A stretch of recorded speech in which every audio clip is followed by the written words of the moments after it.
parfois des êtres humains viendraient voir jouer d'autres êtres humains. On a la chance d'avoir une pièce extraordinaire, une pièce rare, un texte rare. Faut faire quelque chose, faut la sauver. Ne vous inquiétez pas, aucun train ne passe à cette heure-ci. Madame! Ne vous faites pas de bile puisque je vous dis qu'il ne passe pas de train. Et Kim, il y a une femme sur les voies. Il y a tout. Il y a tout à l'intérieur. C'est drôle, c'est triste, c'est poétique, c'est rythmé, ça fait écho à plein de choses actuelles, en fait. Elle a été écrite à un moment difficile, puisqu'elle a été écrite en 42. Montrez-le-moi. Pourquoi? Comment ça, pourquoi? Je veux le voir. Impossible. Impossible, vous dites que vous refusez de me le montrer. Oui, je refuse. Andrea, vous avez entendu. Oui, je trouve que Mireille Sébastien a décrit ces comportements-là avec beaucoup d'humanité et beaucoup de tendresse. Il n'accuse personne. Il le montre, mais c'est à peine du coin de l'œil, comme avec un sourire de connivence. Le film était vraiment très très beau, et le héros était sur le point de... Oui, bon, ouais, écoute, tu me la raconteras une prochaine fois. Qu'est-ce que c'est que cette odeur? Ça sent le parfum. Je ne sens rien. Oh, vous ne sentez rien. Ça vous emporte le nez, pourtant. Et qu'est-ce que c'est ma vie?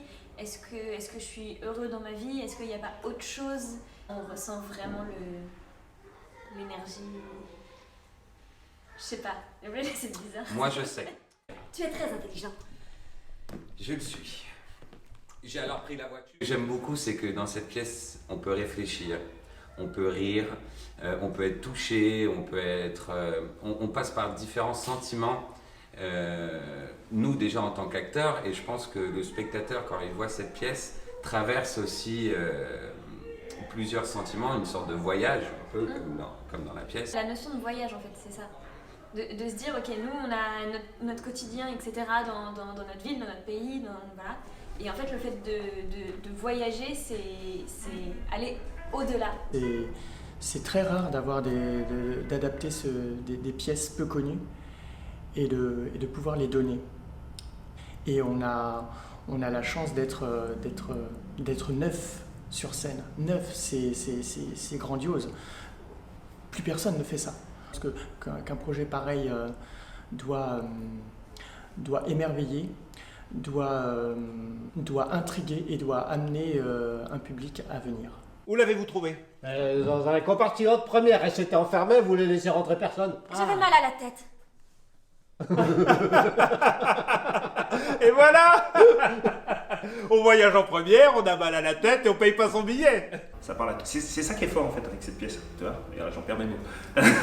C'est que humainement ça nous montre, ça nous renvoie le miroir de ce qu'on est en fait. Ou des défauts aussi qu'on ne veut pas montrer. Prétend avoir découvert une étoile. Et alors, j'ai bien écrit une symphonie, moi. Vous avez écrit une symphonie? Il a écrit une symphonie puisqu'il est compositeur. Et en 4 parties, hein. Allegro, andante, scherzo. Et de nouveau Allegro. Ce qui nous fait nous rencontrer dans l'esprit, c'est cette propension à la folie, cette propension au rêve. C'est un désir, il y a un absolu, il y a une quête de vérité dans leur vie. Ils sont dans un monde cloisonné, ils sont enfermés. La seule porte de sortie, c'est la créativité, c'est leur esprit. Au quotidien, on manque de poésie, on manque de rêve, on manque d'amour. Et cette pièce, c'est tout ça à la fois.